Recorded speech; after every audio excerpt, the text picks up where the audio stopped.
Hey, everybody, it's the coach. This is the NFL on EA Sports. Straight ahead, we've got what should be an interesting matchup between the Indianapolis Colts and the Pittsburgh Steelers. So with that, let's get you up to Heinz Field in Pittsburgh. Standing by for the call, here are Brandon Godden and Charles Davis. Right at the convergence of the Three Rivers on Art Rooney Drive, we welcome you to Heinz Field in Pittsburgh, Pennsylvania. This was the scene just a few moments ago as the Pittsburgh faithful were fired up by the hometown Steelers taking the field. They're all set as they'll match up with the Indianapolis Colts. Alongside Charles Davis, I'm Brandon Godden, and Charles, kickoff moments away. Quickly, what are you watching in this one? The offensive line for both teams, because both teams have a terrific pass rush. They've got to keep their passers upright. If they have a chance to do that, they can both thrive on offense and move the ball downfield.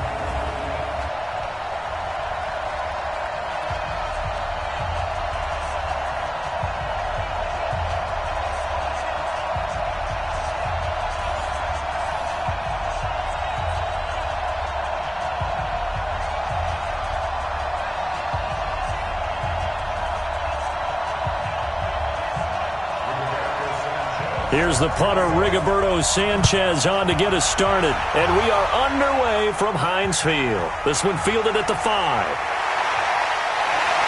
And it's a pretty good return here as he'll get it up to the 29-yard line. So out come the Steelers now for their first drive. They'll be led out by a third-round pick back in 2018 out of Oklahoma State.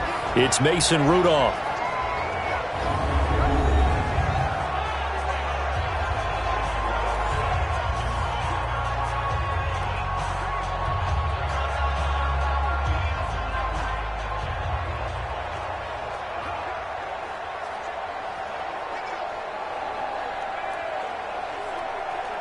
Go now. 60 or. Watch the backer. Sit up. Get it. A little jet sweep to start the drive. And nothing doing on his first run. Back to the line of scrimmage, and that's in. Call it no gain on the game's first play. And it's second down now. And a peek now at the offense for Pittsburgh. In the center for Pittsburgh, Marquise Pouncey, one of the most physical and agile players at his position in the league. A 7-time Pro Bowler, 2-time All-Pro. He's the keystone of one of the top offensive lines in the league. Okay, ready? Hey, 50. 50's the mic. 50's the mic. And I'm coming after you. Ready? They'll run with the NC State man. It's Jalen Samuels. The second down play, not much better than the first, just a gain of 1 there. What you got? And let's go through the starting defense for Indianapolis. Justin Houston is an elite edge pass rusher, and he has the speed to get upfield quickly, and offensive tackles have to respect that. But also, he has great hands, the ability to get their hands away from his body and then make a move either inside or outside to get to the quarterback.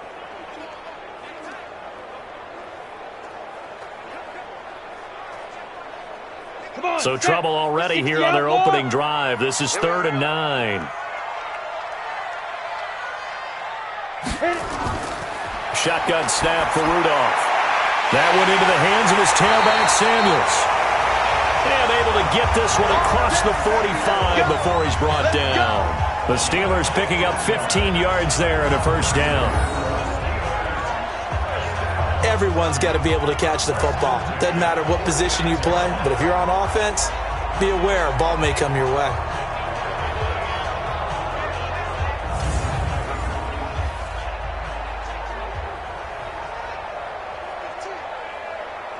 Down.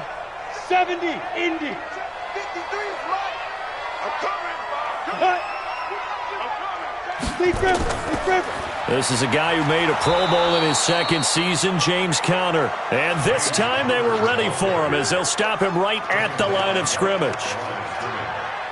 Defense doing their job, really nowhere to run the football. Yeah, it's almost textbook, wasn't it? Every place he tried to find an open spot, there just wasn't one. Congrats to the defense, no gain. Call fitting your gaps, right? I love it. You're exactly right.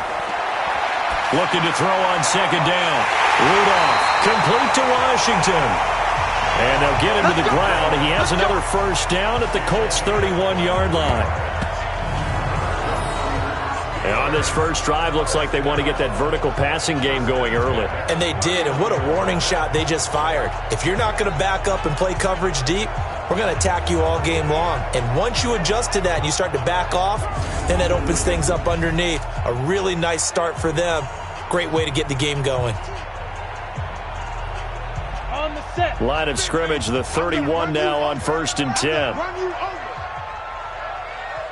Now. From the gun, here's Rudolph.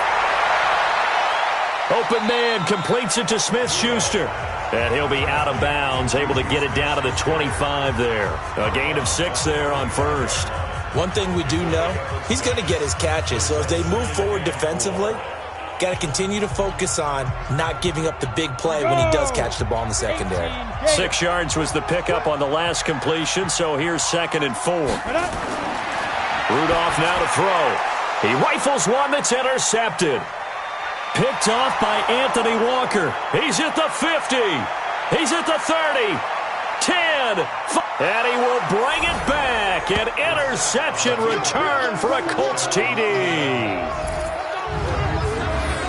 So a dangerous pass over the middle into zone coverage, and it bit him hard. And what's really difficult when you throw it in that direction and versus that zone, that means the linebackers have gotten to their spot, gotten their heads back around, and they can see the quarterback and everything in front of them. And they took big advantage of it, went the other direction. Excellent blocking, and picked up a touchdown.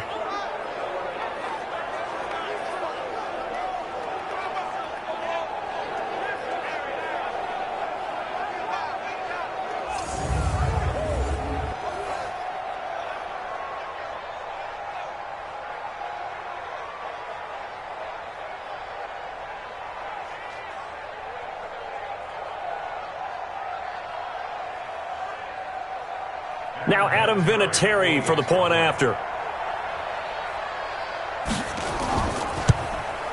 And this is good to make it 7-0 Indy. A heck of a play there defensively, getting the interception, navigating his way into the end zone for the touchdown.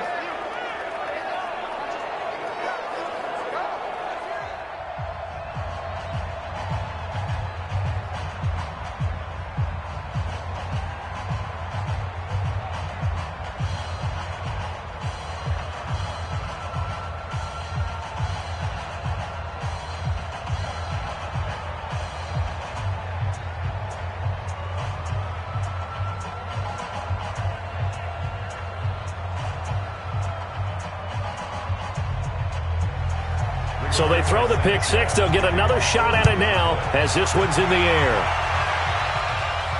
This fielded a few yards into the end zone. And no run back here. This will be a touchback, and it comes out to the 25-yard line. And Pittsburgh getting set to take the field. And following the pick six, and they have decent field position in throwing that pick six. We'll see how they attack this drive.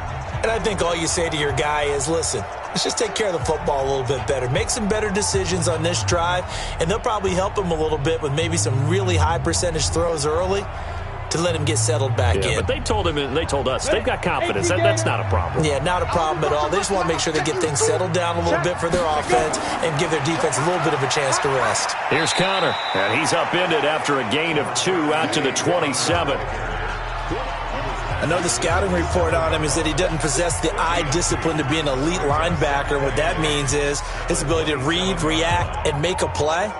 But on that one, he looked like one of those guys. They'll break the huddle, come up on 2nd and 8 at the 27-yard line. On 2nd down, Connor looking for space. And he is met in his tracks behind the line of scrimmage. It'll go as a loss of a yard, and it'll set up 3rd down. Plays like we just saw there, that's why they're up right now. And the defense, they're doing their job. Yeah, it starts with the guys up front. So when you talk with GMs who are putting together a team, a lot of them say we're going to build from the inside out, because if you control the line of scrimmage, you control the rest of the ball game, and that's what we're seeing here. They're actually playing in the offense's backfield, not necessarily just playing at the line of scrimmage. Watch the slant, watch the slant. Watch the slant. Throwing on 3rd down, here's Rudolph. This is Johnson, he's got it. And he's got the first down, yardage before being taken down at midfield. Last play, they got stuffed at the line. Different story here, over 20 yards.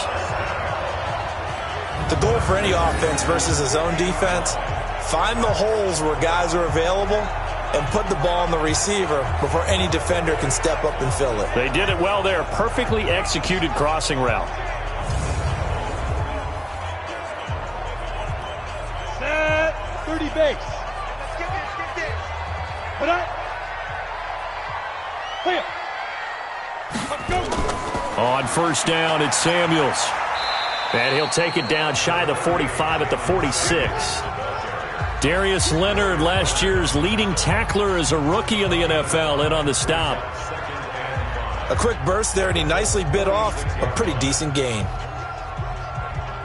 Ready up. After the pickup of 5, here's 2nd and 5. 53. Mike 53. And ready.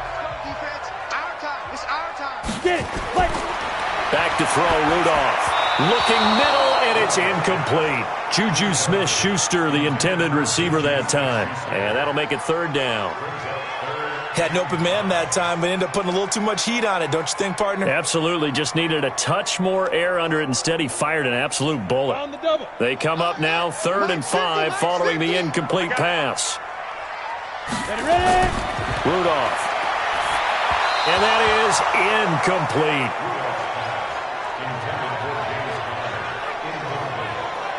Certainly looked like maybe his 3rd or his 4th read on his progression. Just trying to find his outlet man that time. Ends up leading him just a bit too much.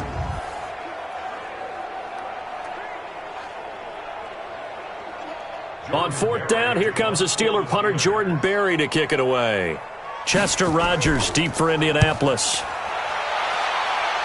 And this is going to be ruled out, I think, just inside the 20. Yes, it will. Side judge calls it at the 19-yard line. Colts led onto the field by their quarterback, Jacoby Brissett, who has this team right now at 5-2 after a Week 8 victory against Denver, 15-13. The Adam Vinatieri field goal late. It was a pretty underwhelming performance for Brissett, Charles, 15-25, no touchdown passes.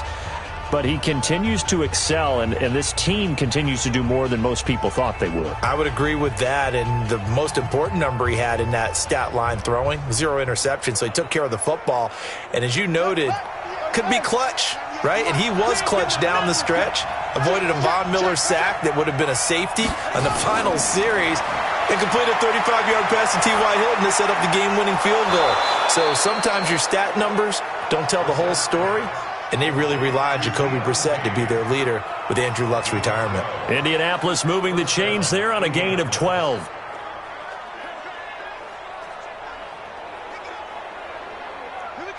Line of scrimmage, the 31 now on 1st and 10.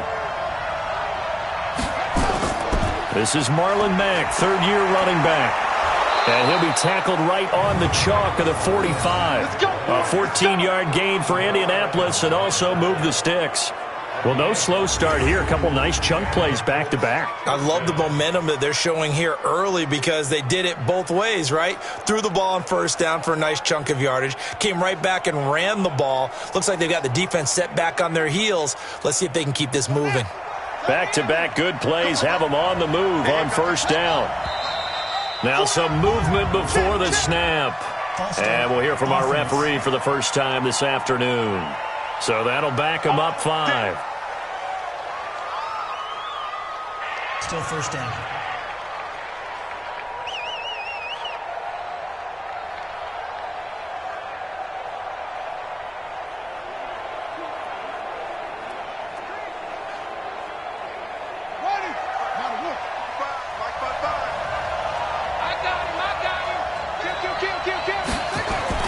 From the gun, here's Brissett. Complete to Hilton. And he's able to get this one out closer to midfield across the 5. 7 yards, the pickup on the pitch and catch. Well, they brought the pressure, and that meant man coverage behind him, so he's still able to complete the pass. Even as he took the hit. And that's what you have to do, because I was just talking with a coach the other day, and he said, look, it's not always going to be pretty back there. You're going to have to give me completions. Even when you're taking some hits, sometimes you have to be your own blitz control, for lack of a better term. got to make completion, step up, and make those throws, and he did that. Anytime you call an inside running play, you just know there should be a lot of congestion there. You're counting on your offensive line to take control of the line of scrimmage. That didn't happen in this case, and that play got bottled up. The Steelers now in the nickel here on third down.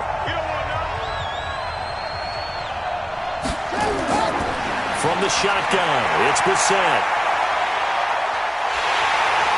Pressure comes, and the Steelers take him down. That's Vince Williams who gets the sack. There's a little bit of defense right there. Nickel set, 5 defensive backs. They just snuffed out every route that was going. Quarterback never got rid of the football.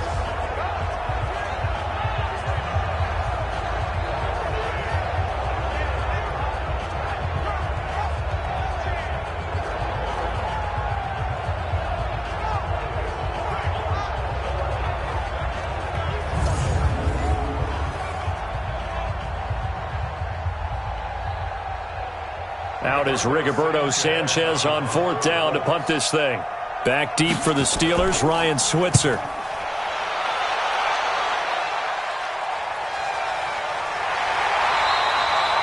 So possession goes over here on the punt. And the Steelers are going to take over 1st and 10 deep in their own territory. Pittsburgh's offense now heading back out onto the field. And things haven't started so well for this side. 2 drives, 2 punts. So now you've got to start looking not just at play calling, but which guy's going to step forward and say, okay, let's get this thing done. Because within that unit of 11, sometimes one guy can make a big-time play and break through the barrier. Rudolph going to lead the Steelers up now 1st and 10 at their own 15. He's checking. They'll start the drive with Samuels. And a nice gain there as he'll be taken down just shy of the 20. And give the tackle to Anthony Walker. We haven't seen much from him running the football here in this first quarter. No, you're right about that. We haven't seen much of him at all so far. They've stacked him up pretty well. But when you're trying to run the football, sometimes you got to play the long game. Keep handing it to him, and some of those runs that aren't working now, they turn into 6, 7, 8, and maybe more later on. Connor fights forward for only about a yard up to the 21. One thing to keep in mind, partner, especially in the second half, when you've got a running back of this size, of these dimensions, I can just tell you, attrition does set in for a defense because you're excited about hitting him in the first half. Maybe not so much in the second half, and some of these shorter gains turn into bigger runs later. Here's Rudolph. But it's brought in by Washington.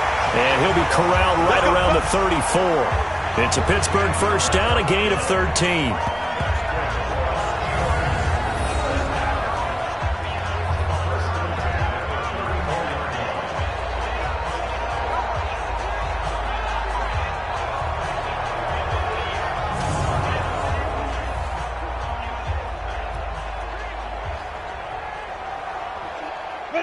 From the 34 now, here's 1st and 10.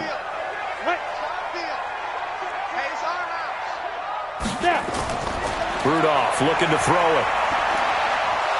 Nowhere to escape, and he goes down. Grover Stewart breaking through to get him to the ground. It's a loss of 7. And plays like that really hurt play calling. They had a really nice gain on the previous play, but gave about half the yardage back on the sack. Excellent pressure up front. Nowhere to go with the football. Down he goes.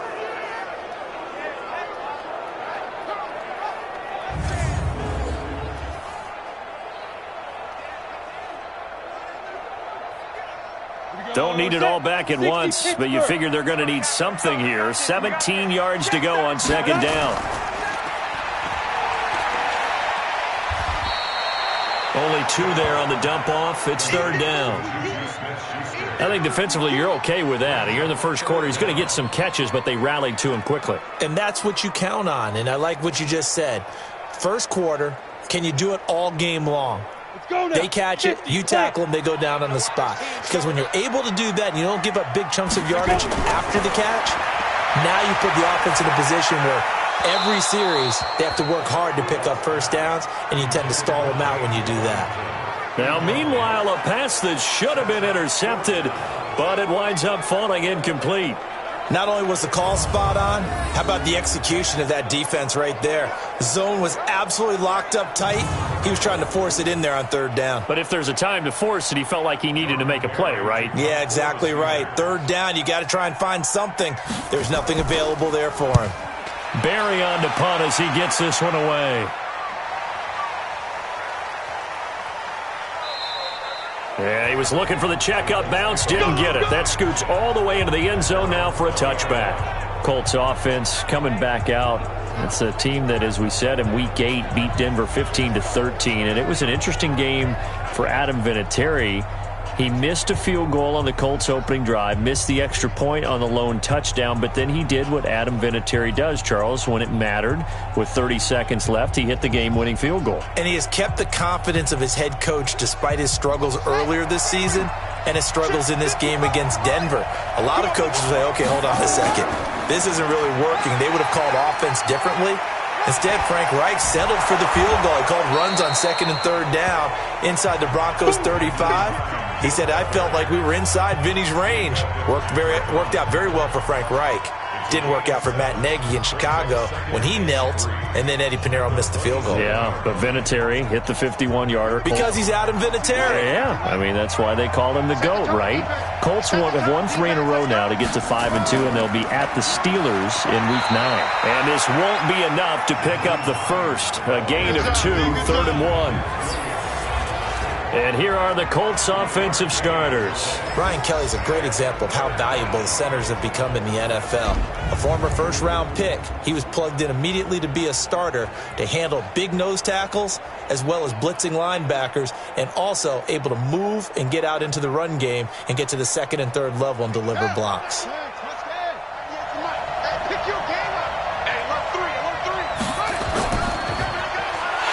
he tried to pitch it and the ball's loose.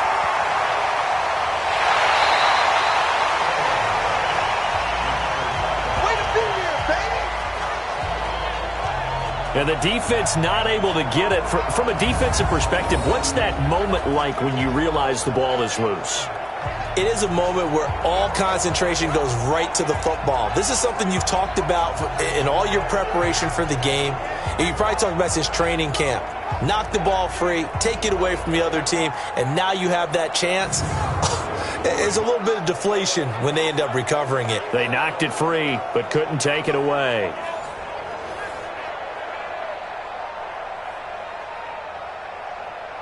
Now here's Rigoberto Sanchez, standing just outside his own goal line.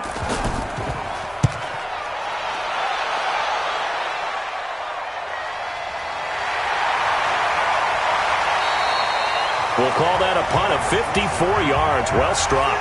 And the Steelers will go on offense here, 1st and 10. And Pittsburgh getting set to take the field. They punted last time they had it. What steps, Charles, you think they have to take to make sure they don't do that again? Well, let's just go to the football 101, the trite expression 101. Win first down. Make 5, 6, 7 yards on first down and make it a 2nd and 3, 2nd and manageable. Keep accumulating first downs that way. Keep moving the football. You don't want to get behind the sticks because then the defense has the advantage. Line of scrimmage, the 31 now on 1st and 10. It's Connor as they stay on the ground. And an alley to run. And he slips up past the 45 before being tackled. Pittsburgh getting 16 yards there and also a first down. At this stage of the game, the run-pass numbers are a little bit out of whack because most of their yardage has come through the air. But in a sense, that just sets things up for big runs like that because the defense might be a little bit off balance. They pick up another first down with that run. So one play, and they're already just shy of midfield.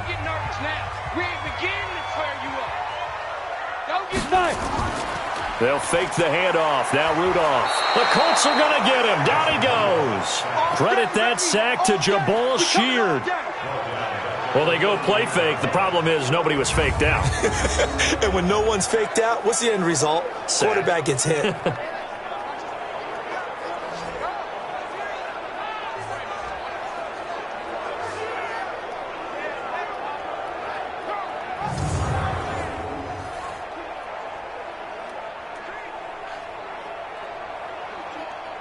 And they need to work to at least get some of this yardage back after the sack. 2nd and 19. Now a toss. This is Connor. And he'll lose yardage on the play back at the 37-yard line. That'll be a loss of a yard, and it leads to a 3rd down. If they can't come up with something here, they're looking at a quick 3 and out. Well, guess what? You get the ball in the hands of your best player to his favorite play and try and salvage something out of this drive. Now, of course, if you're on the defensive side of the ball, you're thinking the exact same thing. So they better provide him some help on this one. Need something from deep in the bag of tricks here after 1st and 2nd down went backwards. It's 3rd and very long. Out of the gun, Rudolph. Complete. It's Johnson. And he'll have it past midfield almost to the 40 before being taken down. Last play they got stuffed at the line. Different story here, over 20 yards. So there on that play, offensively, they ran the crossing route. Defense was in zone coverage. So as a former DB, how tough is it to defend that? It's really difficult because your natural inclination is to chase the receiver and maybe leave your zone. So you have to have discipline in order to talk to your other coverage guys and let him know that that receiver's crossing from your zone to the next zone. He's coming your way. Make sure you have him. And then when the ball is actually thrown, secure the tackle. When they're moving on crossing routes, if you miss a tackle, it usually results in a big play. 2nd quarter action from Pittsburgh. It is the Steelers in control of the football as they've got it with a 1st and 10.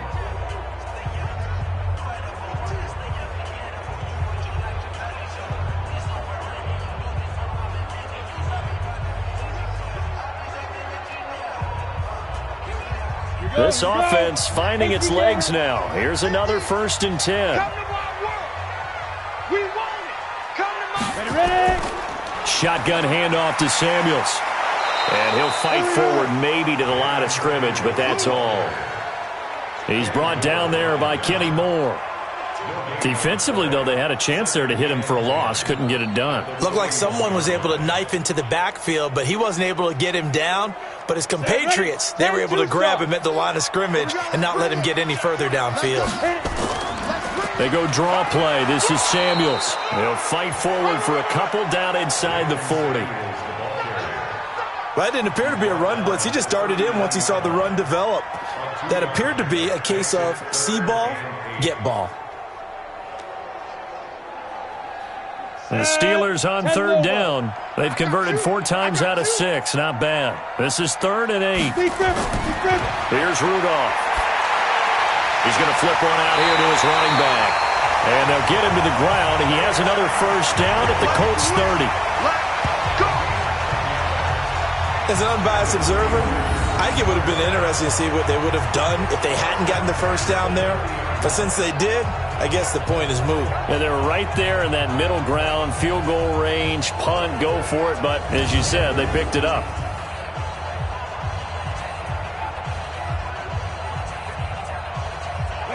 So 1st and 10 now from the 30. 50's the money. 50's the money. And he will lose yardage here to the 31-yard line. That's going to go as a loss of 1 on 1st down. A pass for negative yardage, obviously no good. Maybe he shouldn't have thrown it, or maybe he shouldn't have caught it. I think we were seeing it at the same time, weren't we? Maybe you let that one go, right? Because you can see the lost yardage about to develop. But that goes against every instinct of a receiver. They're taught to catch everything. So it's really hard to be mad at him and yell at him for trying to make that play.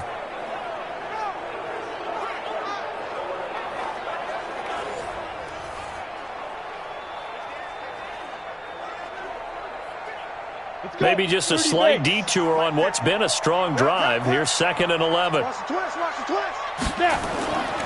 Now Rudolph. He's going to let this go. Back of the end. That is caught. It's Juju for the Steeler touchdown. Juju Smith-Schuster, 31 yards, as they are now on the board here in the 1st half. And they use that height on the outside to get the score. We've seen the evolution of the wide receivers. They've gotten taller and taller, but they've retained their quickness and their speed. It's a lethal combination. Always good to have wide receivers with height.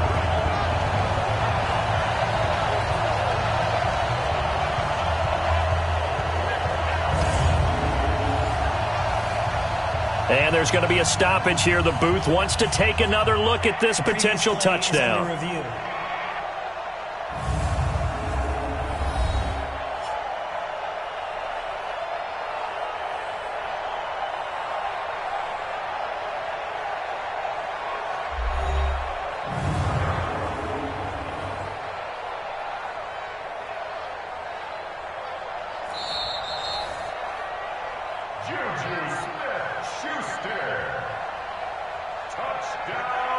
They had to go to the monitor, get an extra look. That's what the technology is for, and this touchdown will count.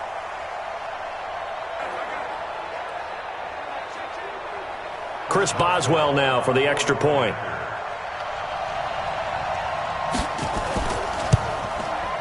It's good, and we're all tied at 7 apiece. That time, a 9-play drive. And it ends with the Steelers finding the end zone.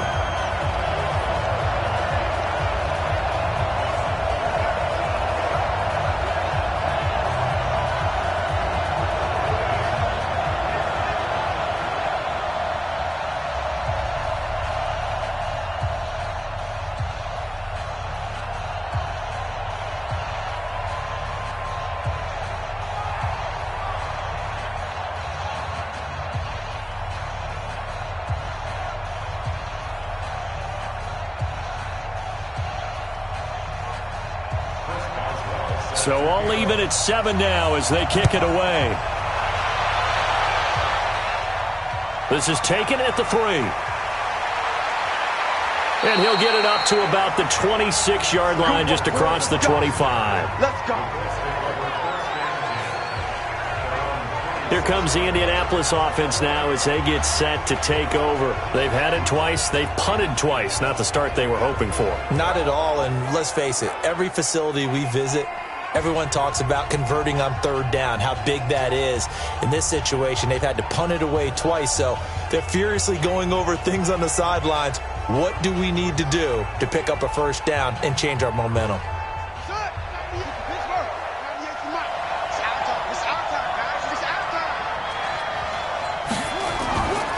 Here's a handoff to Hines to begin the drive. He's tackled a yard short of the marker. Good gain of 9 on 1st down.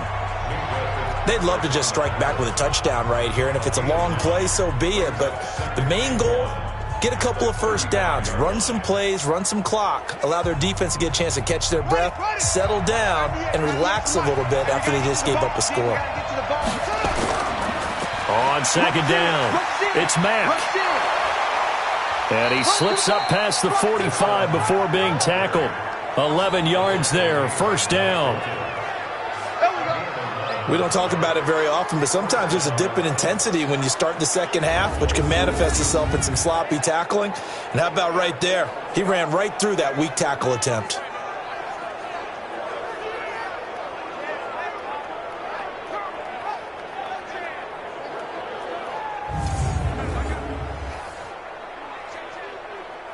Back-to-back good plays have them on the move on 1st down. Big series right here. We got to step it up. On play action, Brissett. And the Steeler pressure too much here. He's going down. Cam Hayward, always a force, got back there for the sack. Hindsight is 20/20, partner. Maybe they should have kept it on the ground again. Well, it almost looked like the O-line was run blocking again. I mean, they opened up a big hole last time.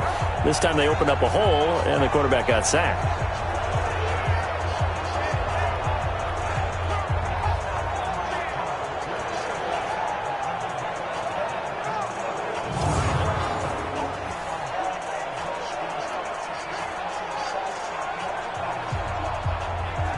Sacks, a growing theme in this 1st half. This is 2nd and long. Brissett sets to throw it. Oh, the pressure too great, and he goes down once more. Cameron Hayward able to get in there for his second sack of the afternoon. Okay, let's go back a little bit and see if my schooling comes to the front. What's that old saying? Those who forget the lessons of history are doomed to repeat them. That's the same guy who's gotten back-to-back sacks. I think a double team may be in order.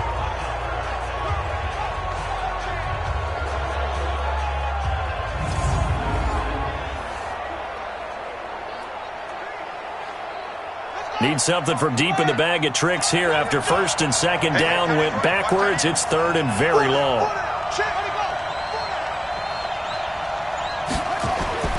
Out of the gun, Brissett. This to Hines on the drop-off. Well, they'll get 15, but that won't be nearly enough. It's fourth down. That's certainly playing down and distance very well by the defense, isn't it? Take whatever you want underneath, by all means.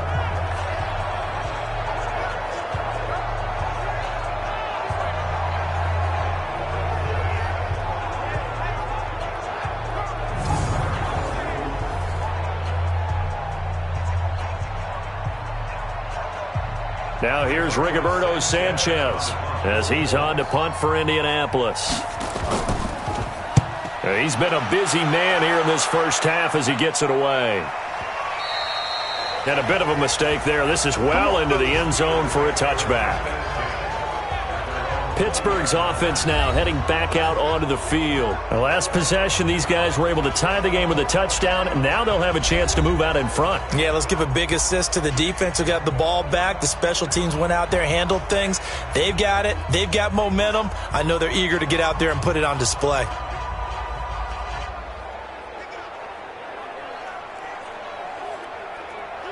Rudolph going to lead the Steelers up now, 1st and 10 at the 20.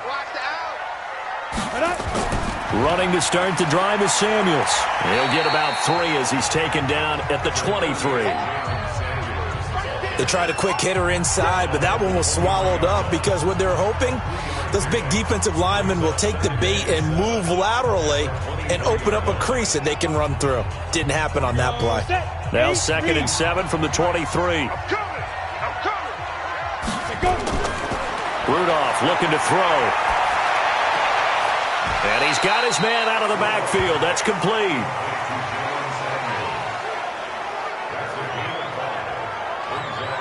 And a nice gain and a broken tackle along the way. And really, we shouldn't be surprised, should we? That's what runners do, especially the best ones. They break tackles and gain extra yardage.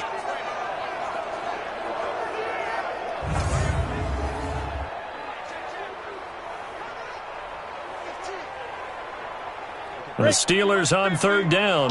They've been very good, 5 for 7 thus far. Here it's 3rd and 3. They'll try and run forward with Conner. And he gets it to the 32. Good enough for a first down. 5 yards is the pickup there as that extends this drive. But we tend to give those running backs that are slashers a lot of credit. But how about guys who are maulers? Because that's what you want in short yardage situations. And we just saw that occur right there, didn't we? Vertical, downhill running.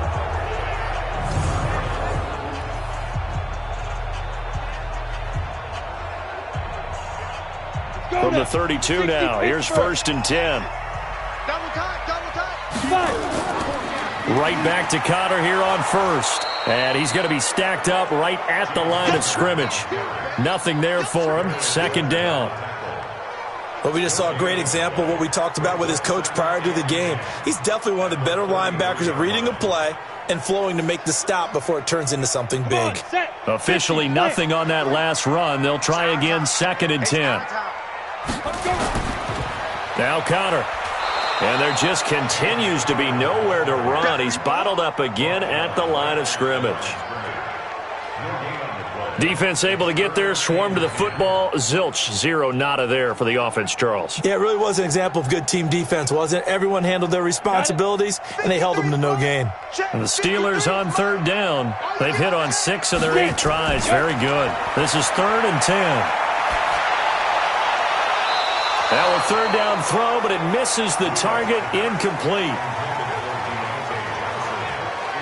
And based on my math, they've only converted one time thus far in this game, so you can see the frustration starting to come out a little bit. Third downs, they've been a problem for them all game. They've got to start becoming solutions. Here's Jordan Berry now as he's on to punt for Pittsburgh. He's averaging just under 50 yards a punt as he gets this away. Oh, and what a play on special teams here. This is going to be down inside the 5 all the way down at the 2-yard line. Now we get a peek at the captain of this offense heading back out there. He's playing pretty well. I don't think it's necessarily him changing up something he's doing, but that O-line, they've got to protect him better. They do. They've got to make sure that they give him more than enough time in order to find targets downfield. And sometimes what happens when these things are going on is that the field general will step up and say, hey, that's on me, guys. I didn't get rid of it fast enough. Anything to try and relax them a little bit and take some pressure off, because they do know that they are trying. Yeah, well, we've seen the 4 sacks so far in this contest. A run by Mack to start the drive. And he'll find a little space. He gets us up near the 10. A solid run on first down. Gain of 7 leaves him with a 2nd and 3. And that run, that changes the whole mentality about the drive right there. They were starting on their own 2-yard line. They just wanted enough space to punt the football successfully. Now they're talking about putting together a drive. Throwing on 2nd and 3. Brissett will try and set up the screen to Hines. And he will lose yardage here back to his own 6. That'll set him back with a loss of 3 on the play. And that'll lead here to a 3rd down. Time to give a little credit here. That was an excellent read by the guys on the defensive side of the ball. Oh, you're crediting your defense. Got to credit them on that one because they tried to fool them, right? Tried to trick them. Ran a screen, and they went to it and smothered it for a loss of yardage. So negative yardage, a loss of 3 on 2nd down, and that leads to a tough 3rd down call. Here's Brissett. Able to find Deion Kane, complete. And they're going to get the first down here as he's up to the 14. It goes as a gain of 8, and it moves the chains. In so many ways, throwing the hitch route is actually one of the safer things an offense can do. Get the ball out to the receiver as fast as possible, hope he's got man-to-man coverage, and hope that his athleticism wins on the perimeter. So still backed up, but the situation not as dire now. 1st and 10 at the 14. They go play action with Brissett. That one into the hands of Kane. And he'll be out of bounds just shy of the 30. That one for Indianapolis, resulting in 15 yards and a fresh set of downs. People worry about throwing the out route because often it can get jumped, and that can turn into either an incompletion or an interception. But not on that one. Everything came together, and he catches it and goes over the sideline.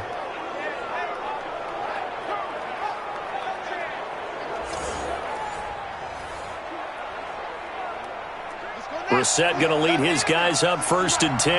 And he's a perfect 6 for 6 here to start the ball game. Play action now. Brissett. Blitz coming, and down he goes. Cameron Hayward able to disrupt yet another pass play. That is his 3rd sack of the afternoon. The amount of sacks that they've absorbed in this game is absolutely extraordinary. Let's just face it. This offensive line, flat out, cannot handle this pass rush. It's been demonstrated time and time again.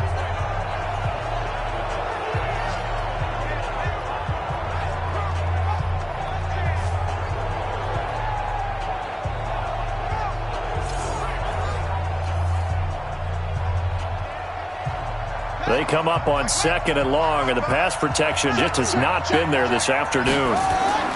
On 2nd down, here's a run with Mack. This will be a short gain of 3 before he's brought down at the 22. Partner, we know today's NFL is really built around the guy throwing the football. But these short runs, they still pay dividends because they can take their toll on a defense, and they can add up as the game goes along. You control the clock, you control the ball, and that way you often control the game. It's 3rd and long for Brissett. That's complete to Hines out of the backfield. I know most of the time when the ball's in the air, you're thinking wide receiver, tight end, but running backs, they can be a big part of any passing offense nowadays.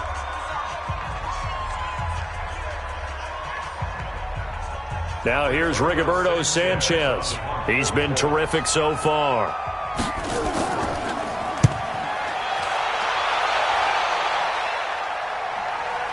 Switzer on the return. That'll be a 50-yard punt with 8 on the return. And possession will switch hands, 1st and 10. And Pittsburgh getting set to take the field and hoping to do better than they did their last possession when they punted the football. Appeal to the vanity of your offensive line. Tell them that they control your fate. Leverage guys. Win the line of scrimmage. If you do that, you start to win 1st down. You win 2nd down. And guess what? You start accumulating 1st downs. And that's what they need in order to not punt the ball again. Rudolph going to lead the Steelers up now 1st and 10 at their own 27. Ready? From the gun, here's Rudolph. He'll find Smith-Schuster. That's complete. And he takes this up to the 40-yard line before being corralled. It's a Pittsburgh 1st down, a gain of 13.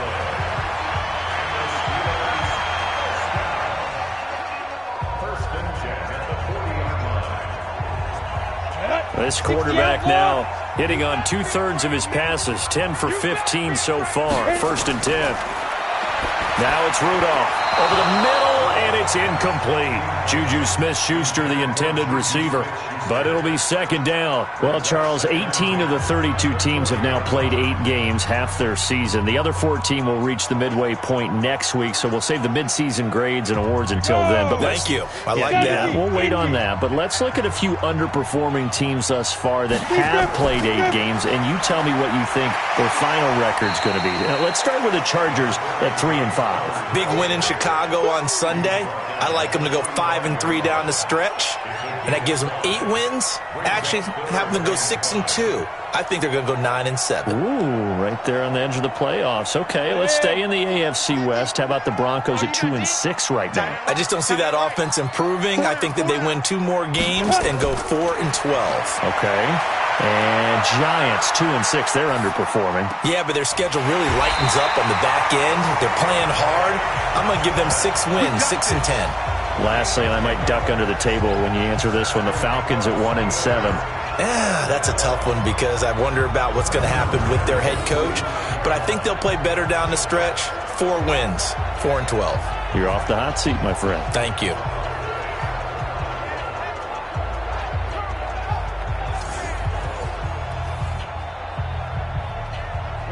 Now from Colts territory, here's a 1st and 10 at the 45-yard line. On 1st and 10 is Connor. And this time he's able to take it down to the 42. And give him 4 yards there. It'll be 2nd and 6.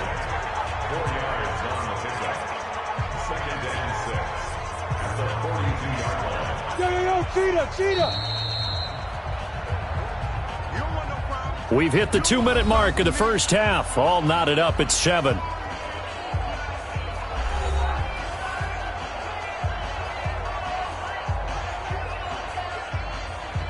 Ready? 15.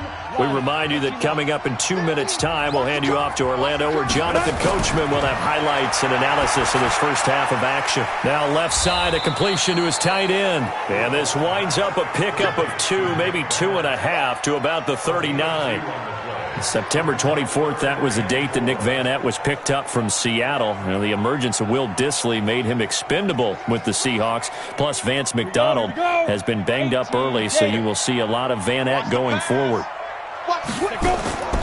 On 3rd down, here's Samuels. And they'll get him down about 3 yards short of the first. Just a gain of 2 there, and it's going to bring up a 4th down. But forget knowing where the first down line was. This defense created their own line of scrimmage. They won every battle up front, and a lot of times that is one-on-one. And if you win your one-on-ones enough times, your defense is going to be pretty good. They had more people to the football and snuffed out the play. Now Chris Boswell for the Steelers field goal try. This officially a 55-yard attempt. And this kick is not going to be close. It's well short, well right to boot. And this game will remain tied here in quarter number 2. And this is one of the risks you run when you attempt a long field goal. If you miss, the defense takes over the spot of the placement. So now they've got a chance to get one more drive in before halftime. And now Indianapolis set to take the field. And right now these guys, they're shuffling a little bit, maybe doubting, because 3 straight drives have ended with them punting the football away. Yeah, so you start pointing fingers at each other a little bit, asking a lot of questions. What are you seeing? What are you getting? Maybe trying to narrow down your playbook a little bit and maybe get simpler rather than more complex in order to try and fashion together a drive. Good starting field position for them here as they come up 1st and 10 at the 45. To throw is Brissett. He's got it to Hilton. The Colts going to use the first of their timeouts as they'll stop it with just over 40 seconds to go in the first half.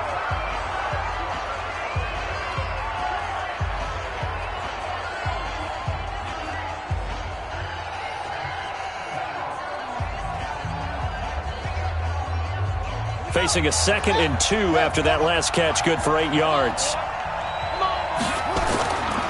Here's Brissett. They'll find Hines out of the backfield.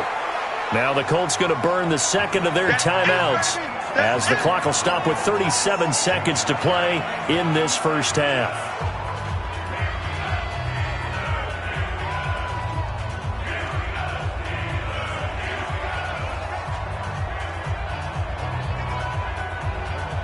And I see an extra defensive back on the field. Little surprise here on 3rd and 1. From the shotgun, it's Brissett. Looking left side, and he's got a man. That's Hines. And he's going to have a first down as he's brought down at the 44-yard line.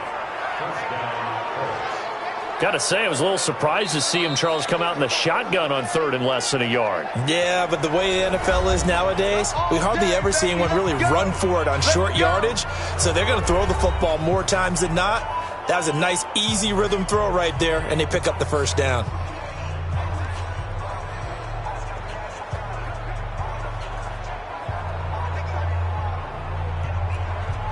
Brissett now 10 of 10 to start the game. How about that? As he comes up on a 1st and 10. Throwing, Brissett. And that is incomplete. 16 seconds now on the clock. I know at times people think we use it too often, but you've got to be able to throw guys open. And when you read zone, you've got to stick it in there before your receiver gets to the next guy in the zone. Otherwise, you bring him into the play. And that's precisely what allowed that defense to disrupt the pass. So now 2nd and 10 after the incompletion on 1st down. Brissett now. And he'll be hit as he releases it, and that'll fall incomplete. He was looking for his running back, Nyheim Hines, and it's 3rd down.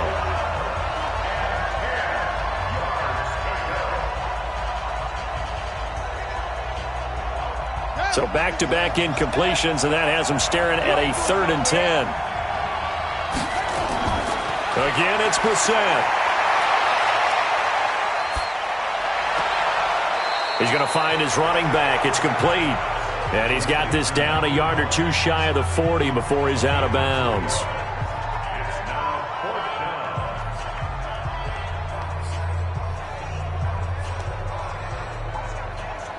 And now Adam Vinatieri. He's into his 40s now. You'd think low to mid-50s, probably about the outside of his range. So this will be spotted on the midfield logo. It's a 58-yard attempt. Let's go, baby. Let's go. So a touchdown apiece. That's what we have to show at halftime as they head to the locker room. 7-7 our score. As we'll send you down to Orlando, and we check in with Jonathan Coachman for our EA Sports Halftime Report. Coach. We thought this one would be a close battle coming in, and we have not been disappointed. But they are all even to this point. So to see if either side can pull away, let's get you right back out to Brandon and Charles for the start of the second half.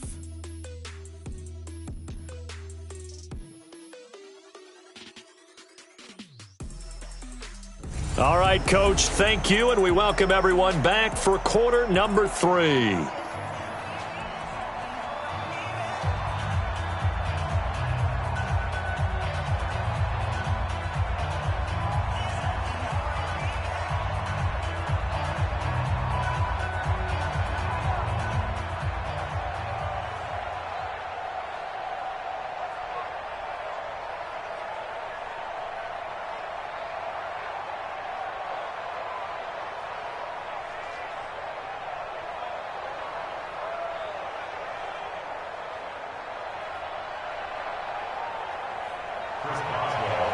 set and ready to go for the second half. One touchdown apiece, 7-7 our score. This one fielded at the 5. And he'll take this across the 25, couple extra yards up to the 27-yard line. Out come the Colts. They'll have it first here to start quarter number 3. They have a chance to break our tie here as we get a look at the first drive of quarter 3. And it's such a tone setter, isn't it? Because both sides trying to seize momentum to begin the half. What do they have dialed up that'll give them an advantage to move the ball downfield? Let's find out what they have dialed up.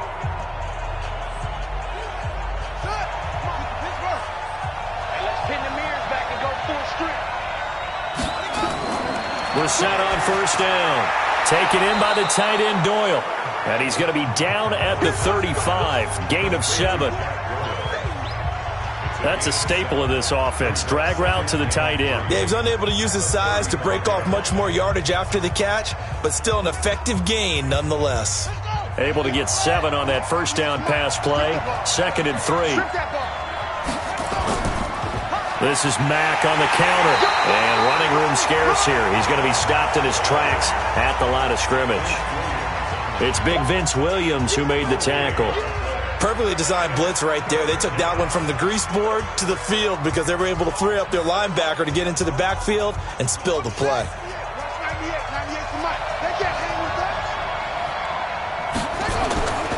They'll try and run for this with Mack. That is not going to be any help as they dump him behind the line of scrimmage. They were ahead of schedule after the gain of 7 on first down, but the defense does not budge on 2nd and 3rd.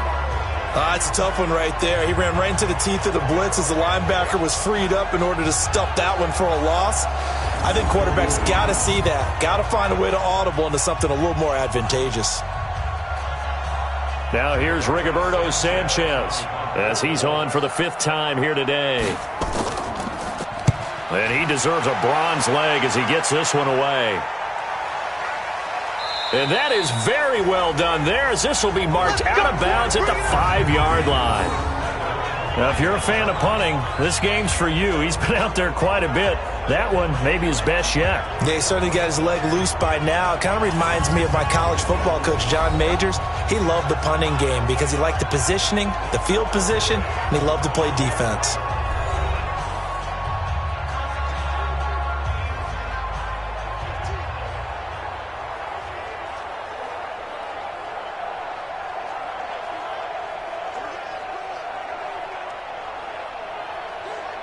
Set, ready? 18 Gator. Mike, number 53. Mike, 53. 2, 3. They begin on the ground here with Connor. And he's going to take this up past the 10 to about the 11. 5 yards is the tally on first down. That brings up 2nd and 5. I think they're ahead of schedule now after that run. They might be bold with this 2nd down call after that type of a game. The first down run got 5. Here's 2nd and 5.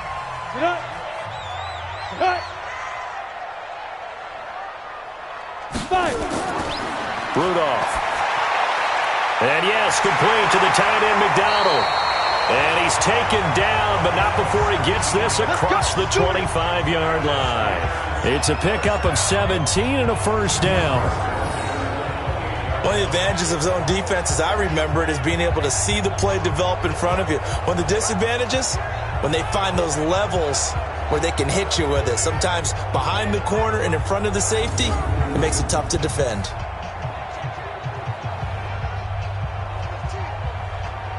Ready. Mike 50.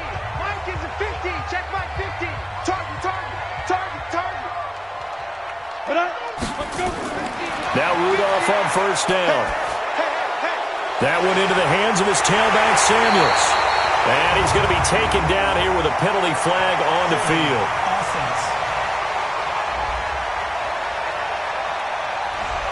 That's a good chunk of yardage. It's going to be canceled out. And we always talk about hidden yardage in a game. That's going to count as that because now it doesn't go on the books, but now they have to make that up again, don't they? They're backed up here with a 1st and 20 now after the holding penalty. Get it. Clear. Out of the gun, Rudolph. Toward the right sideline, but it's incomplete. They were looking for Johnson that time, and it's second down. Partner, earlier I asked you about some teams that were underperforming so far. Well, right now let's play a game arrow up, arrow down. I'll give you teams that are kind of in the middle of the pack. You tell me if they're going to go up or down second half of the season. Let's start with the Raiders at 3-4. Arrow up. I think they're going to beat the teams they're supposed to beat, and they will beat someone good down the stretch. Okay, now Jacksonville, they're 500 right now, 4-4. Yeah, but their division is conducive to their arrow going up. Gardner Minshew playing well. Maybe Nick Foles comes back, and I like that defense. Okay, the Lions got a win last week to get to 3-1. How about them? Don't like their division. Minnesota, Green Bay within division. Unfortunately, arrow down. Lastly, how about the Panthers, 4-3? Defense is supposed to travel. That was a tough one in San Francisco last Sunday. Still think that will happen, and I do believe Cam Newton will come back this season. Arrow up. Just a 5-yard pickup, and it leads to fourth down. One hallmark of good defenses is understanding the game, understanding positioning, and tackling immediately in the secondary after catches. I think we just saw that on display right there. Got to him before he ever had a chance to think about turning it upfield.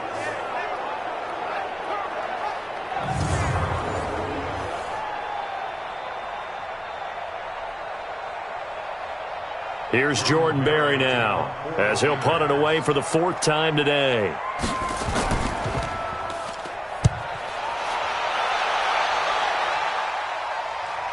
And a fair catch called for and made just outside the 15-yard line. So a change of possession here on the punt. And the Colts will go on offense here, 1st and 10. Here comes the Indianapolis offense now as they get set to take over. These guys had to punt last time. It has not been a very fruitful game offensively thus far. They haven't even made a trip to the red zone. And I know that everyone's going crazy on that sideline because that drives you berserk to come off the field, not really move the ball well. As you said, not even get to the red zone, let alone, not even put points on the board. They've got to just take a deep breath, relax, try and figure out what is working, and call more of that. Brissett to throw on first. And his throw's going to be incomplete. He was looking for Jack Doyle that time. But it's going to be second down. While we have a moment here after that incompletion, with it being Halloween week, let's do something Halloween themed. Give me your 3 scariest defenses in the NFL. Ooh, I love your theme. I like that. Corny as ever. Yeah, corny but good. All right, let's start with the Minnesota Vikings because their ability to mix and match, how cohesive they are as a veteran unit, and big-time playmakers at every level. And he can't find a receiver, and he's brought down. T.J. Watt causing the disruption. He gets the sack. We are seeing 2 really confident defenses imposing their will on these offenses in this game. Yeah, absolutely, going toe for toe. Just curious if one of these offenses can wake up a little bit. Is there any way they can find something that can pop, something big to knock them back on their heels?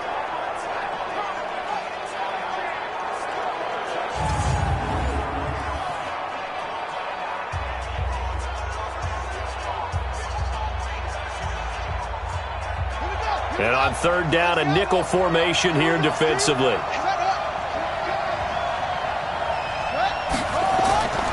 From the gun, here's Brissett.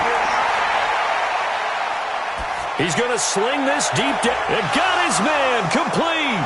And all the way to the opposite 45. A big play there for Indy. 42 yards.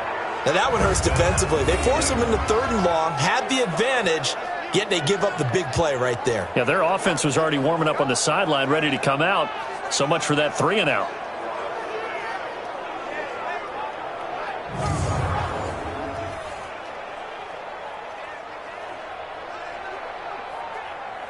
So the big play moves them all the way across midfield. It's 1st and 10 from the 45. They'll run on first down with Marlon Mack. And he's corralled, but not before getting it inside the 35. Indianapolis moving the chains there on a gain of 12. For a lot of guys playing this game, there's no better feeling than running right through a tackle. He's able to lower his center of gravity and churn his legs for a really nice pickup.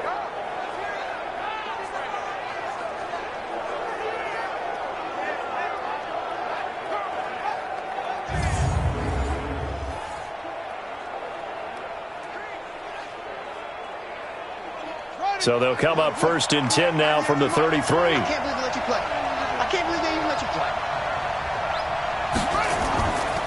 Draw play. This is Hines. Mika Fitzpatrick made the play defensively, the first-round pick out of Alabama. Despite the blitz, they're still able to pick up a nice, solid gain. The disadvantage of blitzing often alters the normal spacing and run fits and leaves creases like they were able to exploit right there.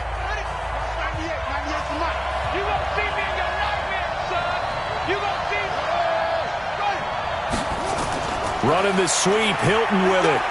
And he's brought down at the 24 after a gain of 4.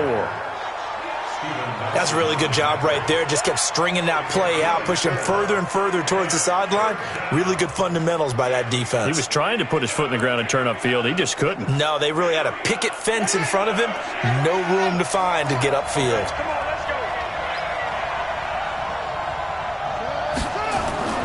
On 3rd and 1, here's Brissett. He's got Jack Doyle. And he picks up the first down yardage as he takes it down to the 16. An effective 7-yard 3rd down conversion. And that one was a lot of fun right there because that was the game within the game. 3rd and short, blitz was on. What's the key for the quarterback? Get out of your hands in a hurry. And that was a quick little completion. Got the job done for a first down.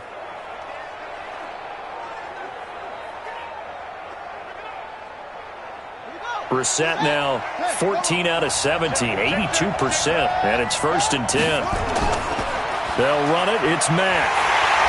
And this play gets blown up. They'll lose yardage. Back at the 17. It's a loss of a yard there, and it's 2nd down. Every year I go to the combine and marvel at the speeds that linebackers are running nowadays. They run like DBs. And let's face it, they know how to finish plays too. Eyes up, head up, run right through them.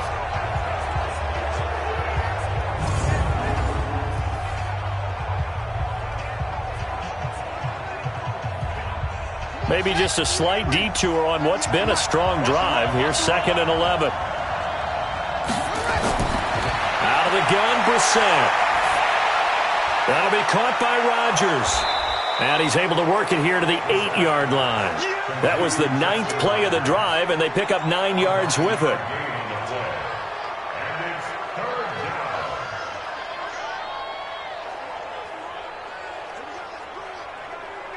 A field goal would get them the lead, but that's not what they're shooting for as they come up on 3rd down.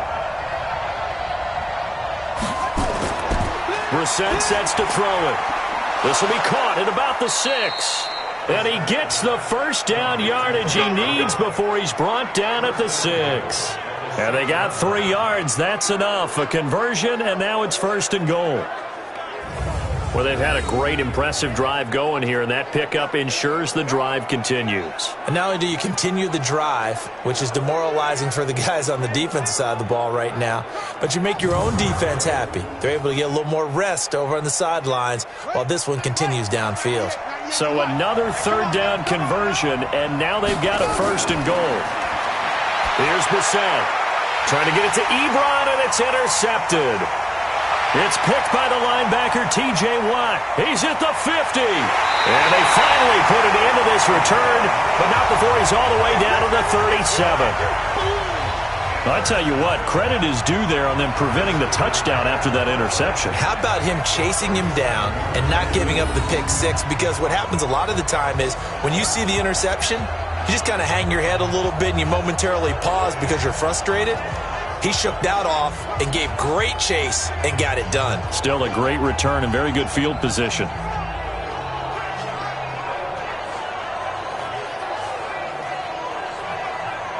Here's James Conner now as he trots back onto the field. And after a sluggish start, he's really bounced back. The numbers bear that out. And you're a baseball guy, partner. How many at-bats over the course of a baseball season? Oh, boy, 4 in a game. Yeah, about 4 in a game. 4 times 162. 350 or so, right? Sometimes it takes a while for a guy to get going. That's my point. It's not the first few carries. You don't worry about that. As they go along, get that guy lathered up, get those blocking assignments down. Those 2-yard gains turn into bigger gains as the game moves along. Line of scrimmage, the 37 on 1st and 10.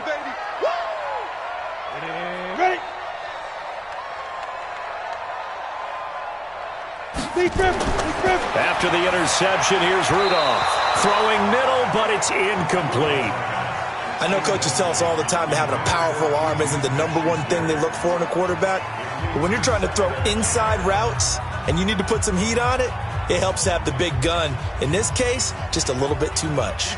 Line of scrimmage, again the 37 as they line up 2nd and 10. Rudolph now to throw. Open man completes it to Smith-Schuster. And they'll get this one down to about the 20-yard line. It's a pickup of 17 and a first down.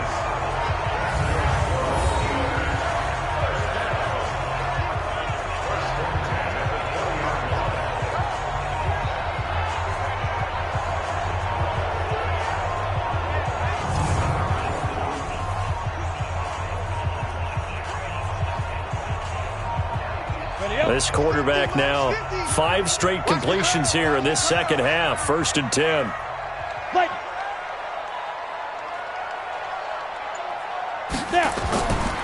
They'll run here with Connor. They'll get it inside the red zone, but only for a couple down to the 19. That's a good play by the guys on the defensive side of the ball. Held them to a gain of 2. And that changes the playbook a little bit now for the guy calling plays. 2nd and 8. Now he's got to probably think about going to the air instead of maybe staying with the ground game. They'll stay on the ground with Connor again. And he's going to push his way down to about the 12. And he's able to get most of what he needed on the carry there. 7 yards on the gain. And it's 3rd and 2 now. And that looked like some pretty easy yardage there right up the gut. And he's a guy that has some height to him. So when you don't have to drop a shoulder or create or get through contact or trash, makes it a lot easier to stay upright, see the field, and make a run as we just saw there. And he finds McDonald. And he has the first down before he's tackled at the 5. It's a gain of 6 as they're able to convert, and now it's 1st and goal. I like the call on 3rd and 2. They were geared up to stop the run. I like the fact they just hit them quick. A little slant route. All about timing there, partner. Yeah, the timing, everything well executed.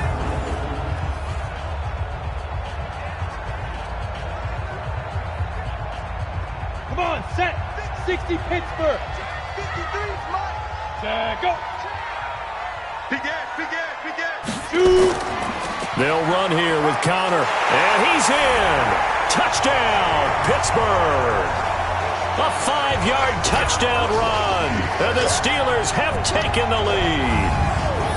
I know we don't talk about it enough, but the intelligence level of the guys up front blocking, the offensive linemen, maybe the smartest guys in football overall.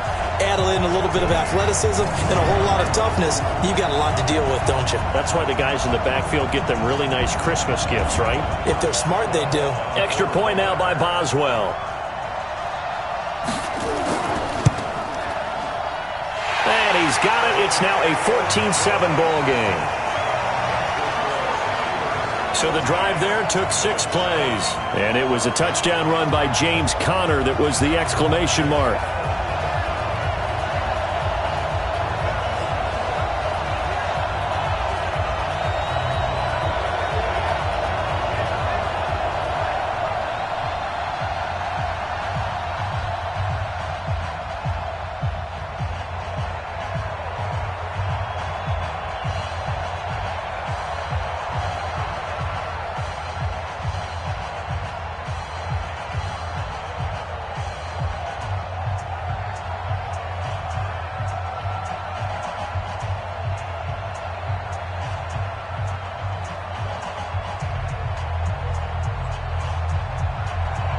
Boswell now to kick it away after the touchdown. This will be taken in at the 1. And not a bad return here. He gets it out to the 25-yard line.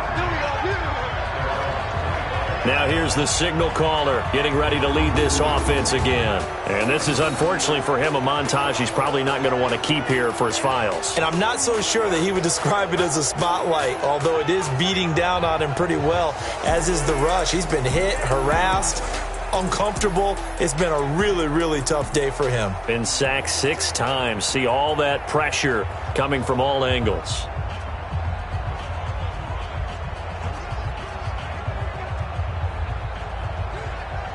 The Colts come to the line ready to start their next drive. And they had a nice little drive going last time. Threw the interception in the red zone. Costly. Bad enough to throw it anywhere, but that drives coaches insane when they're thinking about, hey, we got a shot at points already. We're already in a spot where you're thinking you got 3 on the board for sure, and to come away with nothing, that's a really tough one for them to swallow. Yeah, will they make up for it? An incomplete pass leads to 2nd and 10 from the 25.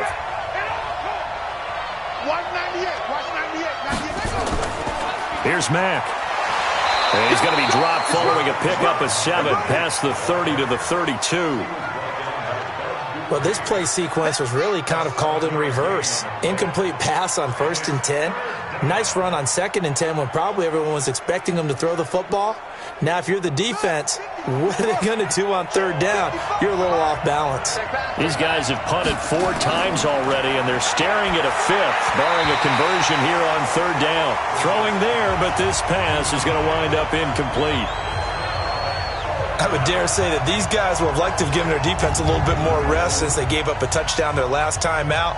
But alas, my man, that's not going to happen. Yep, they're going to have to grab those helmets, get right back out there. Now here's Rigoberto Sanchez as they're forced to kick for the 6th time today. Here's Switzer.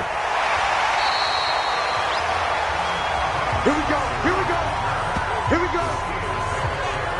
Out comes the Steeler offense now, ready to see what they can do here. That last drive, it was a good mix. Run, pass, defense on their toes. And what really helps out in a big way is when you're doing the run-pass mix and everything's working, that means that they're guessing wrong every time on defense. They think you're going to pass when you run and vice versa. I would continue that, and when they finally draw a bead on you, maybe you mix it up a little bit, a little play action, and throw the ball. And will they maintain that balance? Time to find out. Rudolph going to lead the Steelers up now 1st and 10 at their own 24. Here's Rudolph. And his throw's going to be incomplete.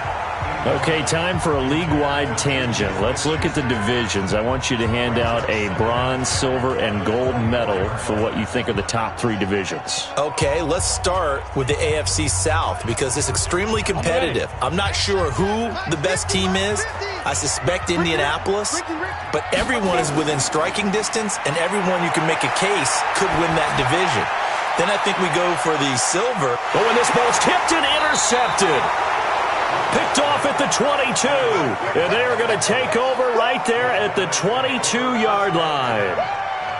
Oh, and that's a nice job defensively to get a piece of the football. He's going to pop it into the air, and then it's the tip drill. And good concentration by him to react to it and pull in the interception.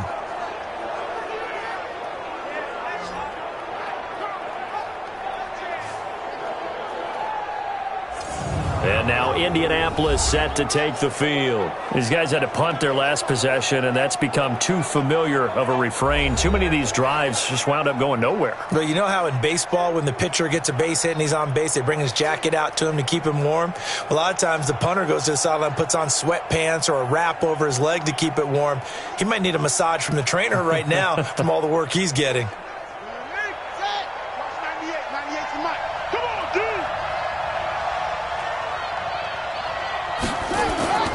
They begin the drive on the ground with Mack. And he gets this one just shy of the 40. They'll mark him down at the 39. It'll be a gain of 17 and an Indianapolis 1st down. You know, despite the scoreline, I think they've got to like where they are here. They're on the road and just one big play away from getting right back in this game. I'm going to follow right along with you because the spot they're in now is a credit to their defense. They've kept them in it by making the plays that they've made, and that just means you're one big score away from being right back there. Now the question is, can this offense step up and make that play? Because that's been an issue for them in this game. From up near the 40 now after the big play to start, here's another 1st and 10. So a nice job to break the 1 tackle, but not much daylight after that as he's brought down. The goal of a wide receiver screen is get enough blockers in front to create a wall and let him pick his spot to run the football. How about the defense there, swarming to it and not allowing that to happen? Did not let him get downfield. Come on out here. Come get some. Come get some. Come on here. Come get some. Now a fake on the give here as they try the run-pass option. Nowhere to escape, and he goes down. Vince Williams picks up his second sack of the afternoon. So one quick, easy analysis about why they've struggled so far. They keep putting themselves in third and long situations. They just took another sack right there. And the offensive film session tomorrow may be a little longer than it normally is. Not a lot of positive grades will be handed out thus far.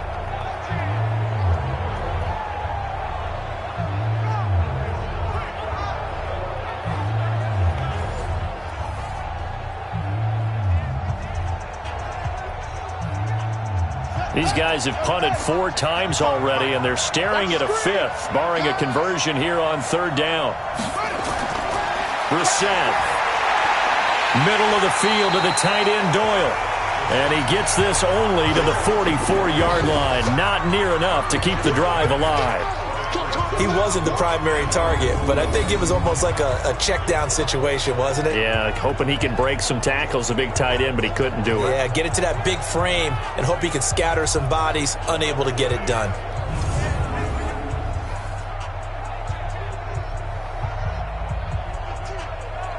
Now here's Rigoberto Sanchez as he's on to punt for Indianapolis.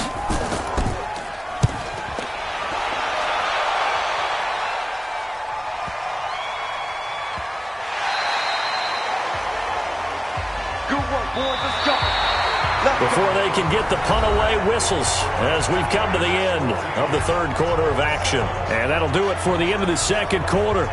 This is the NFL, and it's on EA Sports.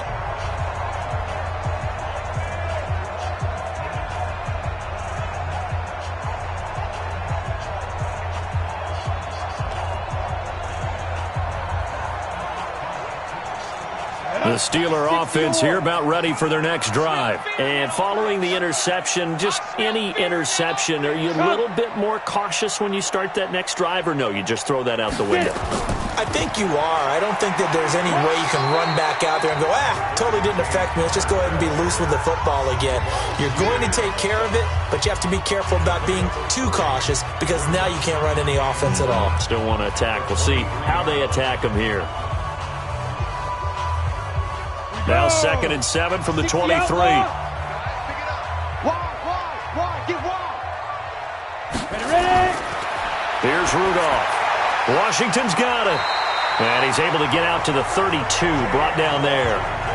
9 yards to pick up there, and it's a first down.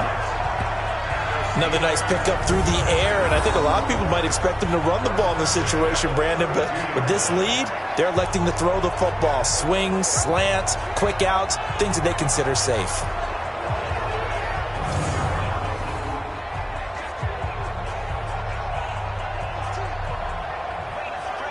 From the 32 now, here's 1st and 10. Shotgun snap for Rudolph. And he's going to find his man out of the backfield. That's complete. They'll get a couple yards on that one, and that'll make it a 2nd down. And we see another pitch and catch there to the running back. This position just continues to evolve. They become just as critical to the passing attack as a lot of receivers, tight ends, because their ability to make people miss in the open field can really generate big plays for an offense. Throwing again on 2nd down. Rudolph, and he's got his man, the tight end, McDonald. Let's not quibble about the gain there on 2nd down. That was a positive play because that was a take-what-you-can-get situation. Got out to the tight end. Now it gives them a much better opportunity to convert on 3rd down. And for the Colts, an extra defensive back in there now on 3rd down. Trying to get the first with Samuels. And he's taken down at the 43, but not before picking up the first. He needed a yard. That's what he got, and it's going to earn him a new set of downs. Well, it is our business to analyze what we saw out there, and on that play, I saw a defense staying in base, not taking a chance, not blitzing in a situation where they absolutely need the football back. That's either a case of overthinking it or not thinking it through. If you do blitz, do you have to be careful about where you're coming from, or are you just coming from all angles? You have to be careful about where you're coming from, obviously, but at this stage, you have to take a few chances as well. They'll run on first down. It's Connor, and I think this defense knew what was coming as he is smothered behind the line. It'll wind up being a loss of 2, and it'll be 2nd and 12.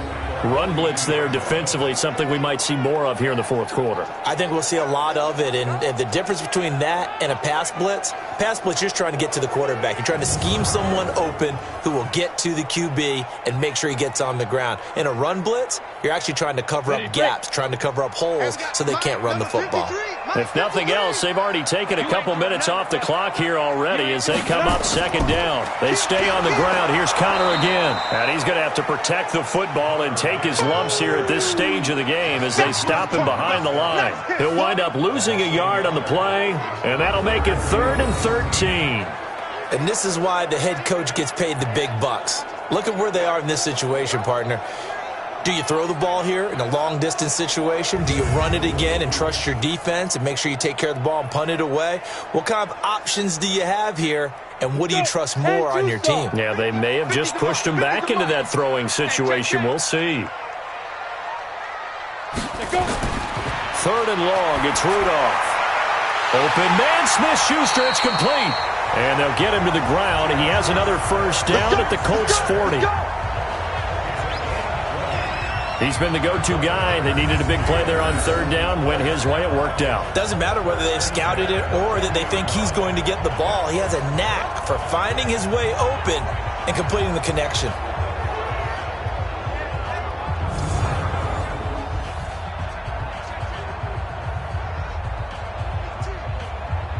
From their own 40 to the other 40. The gain of 20 leads to 1st and 10.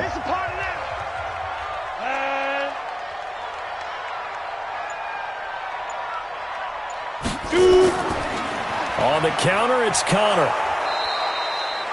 Credit him with a 1-yard gain there to make it 2nd and 9.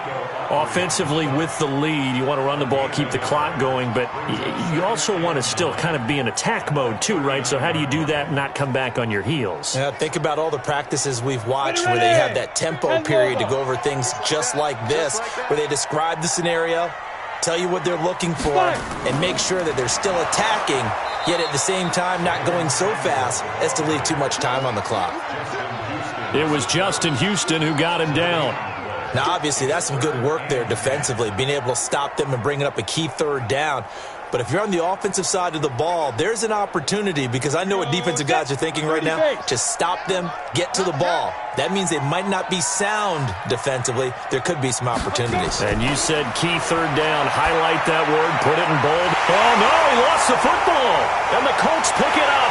And the return here will go to the 31-yard line. I know when you're looking at the scoreboard clock, we're getting near the end of this game, but they were in what was really called 4-minute offense, and that's practice, being taking care of the football, taking time off the clock, not giving them a chance to come back. But bottom line is, what did I say in the beginning? Taking care of the football. That didn't happen. Didn't do it. A costly turnover. Here comes the Indianapolis offense now as they get set to take over. And a tight game after punting last time. See if they can get something going on this drive. As they head to the field now, with the game this close, you've got to feel there's a sense of urgency for them going on offense right now. But they have to do it without letting panic creep in and affect their play. Line of scrimmage, the 31 now on 1st and 10.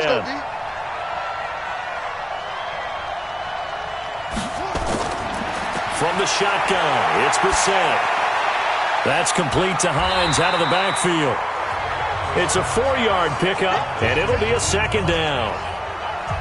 One thing I think that's safe to say defensively, the tackling's been really good. And because of that, it's been very, very hard for them to move the ball because you're not getting the benefits of run after catch. You're tackling them almost on the spot. That means you have to run extra plays, harder to move it. Looking to throw again on 2nd down. Brissett got his man complete over the middle. It's Doyle. And able to get this one across the 45 before he's brought down. 12 yards there and a first down. Tell you what, he's been able to put the ball in some tight spots all game long. That throw, no different. Yeah, a lot of people would call it a gutsy type of a throw. I think he looks at it as, I can do it, so it's not that big of a deal to me, and I'm going to keep firing. Now Brissett. He'll check this down to Hines. Give him 7 on the play, and that'll make it second down. Brings up 2nd and 3 at the 46-yard line. Able to get 7 on that first down pass play. 2nd and 3. Brissett again. And his throw here is incomplete. He was looking for Chester Rogers that time, and it's 3rd and short. I think he's a little trigger happy right there, and it turned into an ill-advised throw into their zone. Well, we know he has confidence. He'll throw it any place, anytime, anywhere. That time it fell incomplete. So the incomplete pass on the last play, and that leads us to a 3rd and 3. On 3rd down, a run by Mack. And he is tackled inside the 40, not quite to the 35. That's good for an Indianapolis first down on a gain of 10. Oh, that's one to warm the hearts of all those old-school football players, isn't it? Tough, hard, gritty run. Got behind his pads, bowled over a few people. Look at that one, right up the gut. So up through 3 quarters, no reason to lighten up now.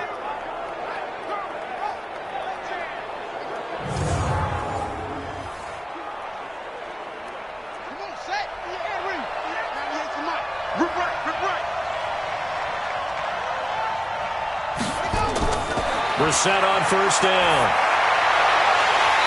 And his throw is incomplete. Normally, he's pretty reliable. Usually catches what's thrown to him. On that play, he simply dropped it.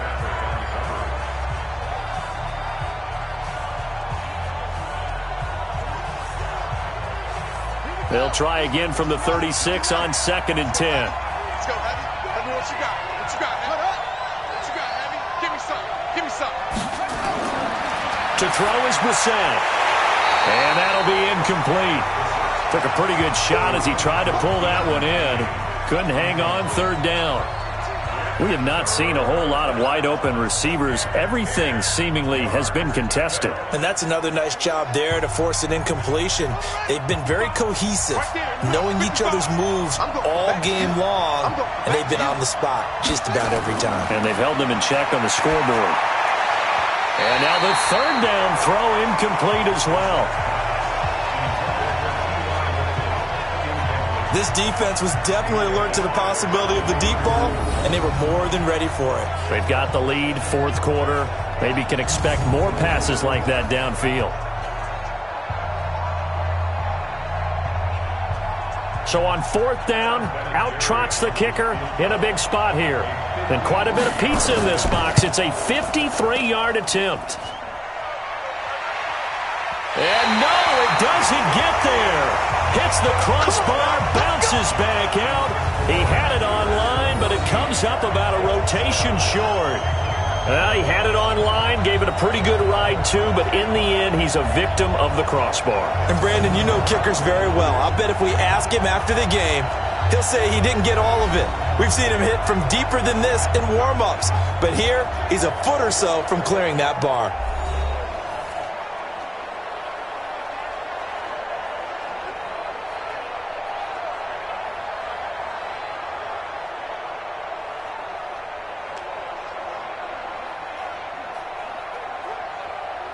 So good field position for the Steelers as they come up 1st and 10 at their own 43.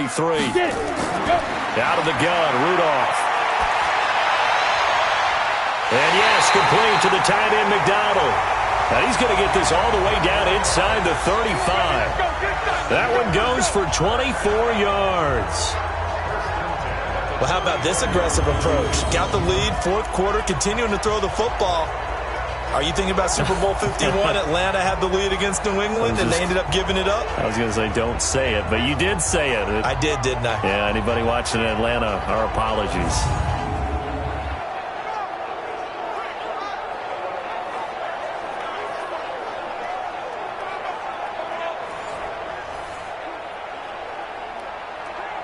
Come on, set. From the 34 now, 18. here's 1st and 10. Ready, ready. This is Connor. And they'll get him down after a pickup of 8, 2nd and 2. So the solid run on 1st, and I would imagine no real hurry to run that 2nd down play. No, it's all on your quarterback now. He's going to keep an eye on the play clock and bleed things down, and he's not going to let the ball be snapped until it's inside 3 seconds left on the play clock. Unless, of course, you're playing a video game, you're trying to run it up on your friend. Nice touch. Cold-blooded, too. Now a throw here to his running back.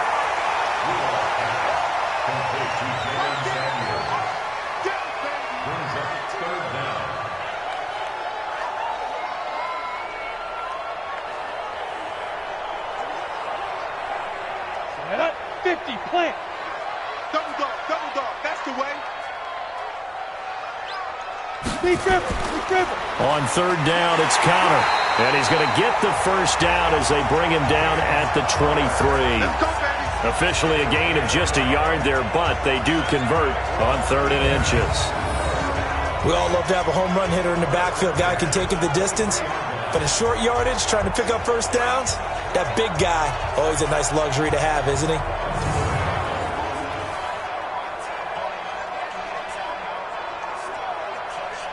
Here we go. 60 or.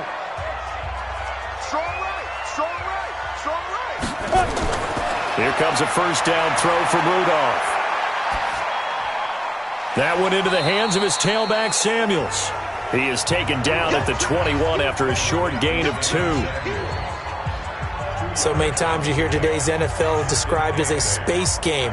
Get your best players into space with the football in their hands. That's why sometimes you just swing it out to your runner, get him out in the flat, and let him have a chance to make people miss an open field. And this one goes nowhere. Losing yardage back at the 22. That backs him up 1 yard and brings up 3rd down.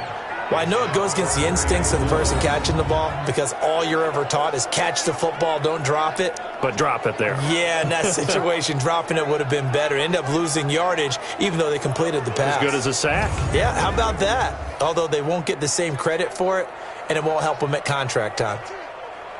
Ready. 60 outlaw. Max 50. Here we go. Throwing on 3rd down, here's Rudolph. Under pressure, and down he goes. They sack him back at the 36. The sack by Marcus Hunt. You never want to give up a sack. From the O-line's perspective, they hate it for several reasons, especially because they felt like they let little brother down back there in the pocket. Oh, no doubt. They have a ton of pride, and they go into every job wanting to keep that guy clean. They want that uniform with no grass stains, no dirt, nothing on it, but it's really, really difficult. You're talking about some terrific athletes who are trying to put him on the ground.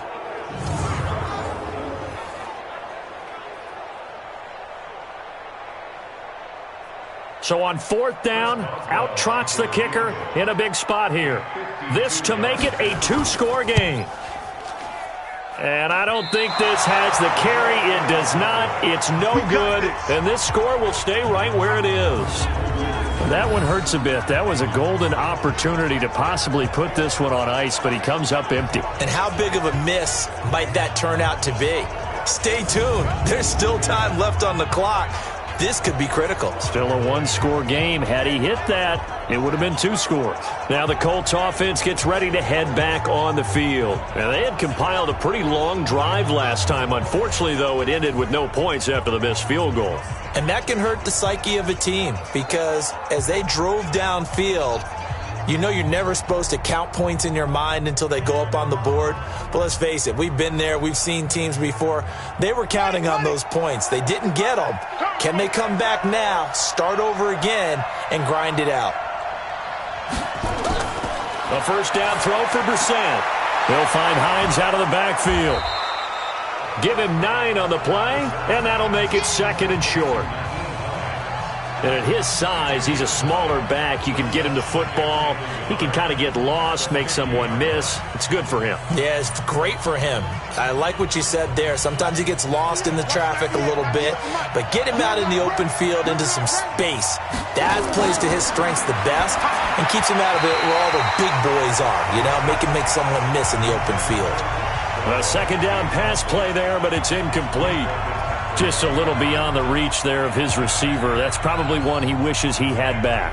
He wishes it had been 7-on-7 in practice, or maybe even routes versus air, because that's a completion he makes, 9.9 times out of 10? Just missed that one. That one into the hands of Kane. And he'll lose yardage here. Back at the 47. A 3-yard loss. 4th down now. And never good on a pass completion there to go the wrong way. Lost yardage. No, for some reason it seems to work better when you throw it downfield or you can move the ball downfield running it that way, doesn't it? But in this case, if you're the defensive guys, you're energized, executed well, and you caused a lost yardage play. That's going to feel good and look great in film. Now here's Rigoberto Sanchez as he's on to punt for Indianapolis.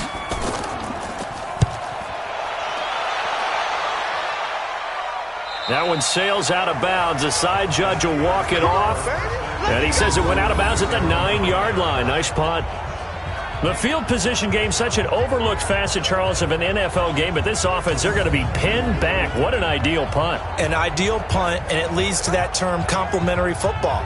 Because them doing that puts their defense in a great spot, doesn't it? Gives them a chance. If they want to be aggressive, try and maybe get a safety out of this whole thing, it puts them in that position.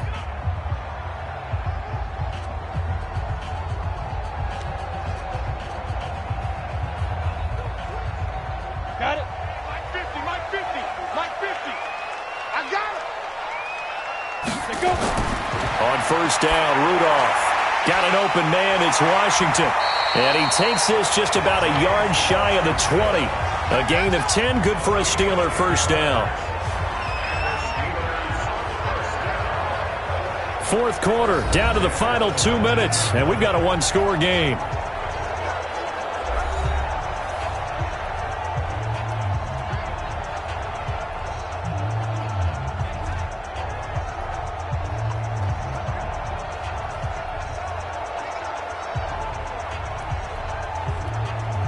So the Steelers with the football as we get you reset. And let's see what they've come up with offensively after having time to talk it over. And fighting down inside the 25. A Steeler first down on the pickup of 11 yards. Let's go. And with that last play, he's now up over that 300-yard mark. And in today's NFL, it almost feels routine. And I hate that when you talk about a 300-yard passing game. To me, 300 yards still signifies excellence, and he's achieved that in this performance.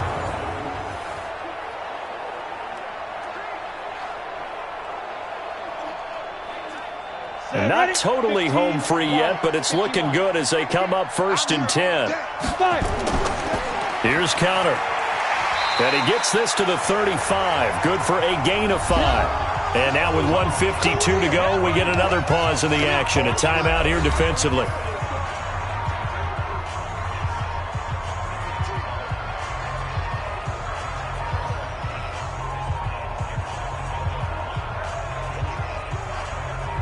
Set.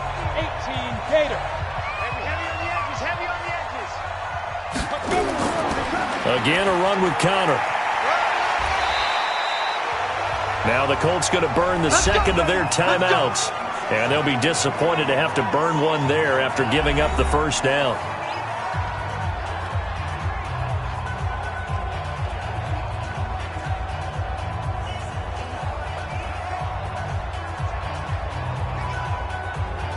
Two first downs have them up to the 41 now for 1st and 10.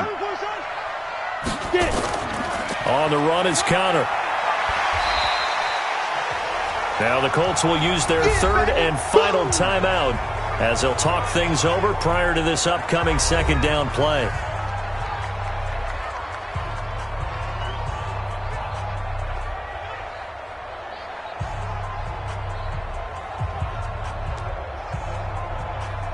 Ready, So they come up on second down. If they can get another run like we just saw, would likely put an end to this thing. You just watch 88 over there. On second down, Connor looking for space. And nowhere to run on the interior of that defensive line. He'll get back only to the line of scrimmage. And this is an absolutely big third down that's been set up here, partner. And there's no other way to put it. The defense has to get a stop here if they have any hopes of winning this game. Has to. You said big third down. I'd put the word big in capital letters here. So here we go, Charles, third down. Any chance you're throwing? I don't think so. I think you got to keep the clock rolling here. And indeed, they will keep it on the ground. And he's got the first down yardage as he takes it down to the 49. It's a gain of 4, and that should just about seal the deal. So they did keep it on the ground, Charles, just like you thought they would. Yeah, it was the right play, and they executed it almost to perfection. And that first down should just about write it into this one.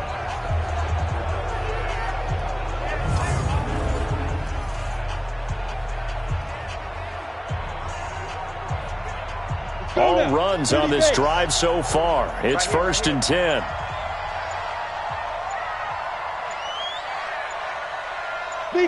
And the knee is taken for the Steelers out of the victory formation.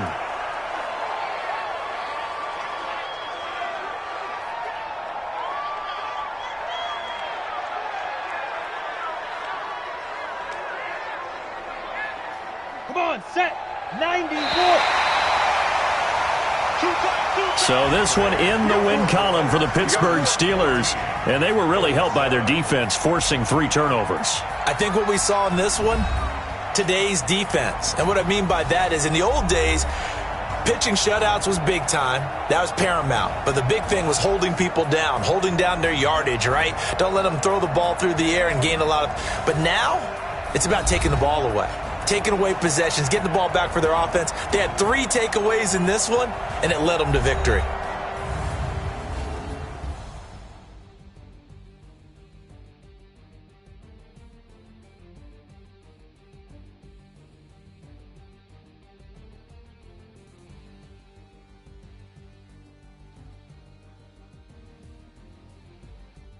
So that'll do it for us. For my partner, Charles Davis, and all the hard-working men and women on our crew, I'm Brandon Gaudin. You've been watching the NFL right here on EA Sports. The Steelers are winners as we say so long from Heinz Field.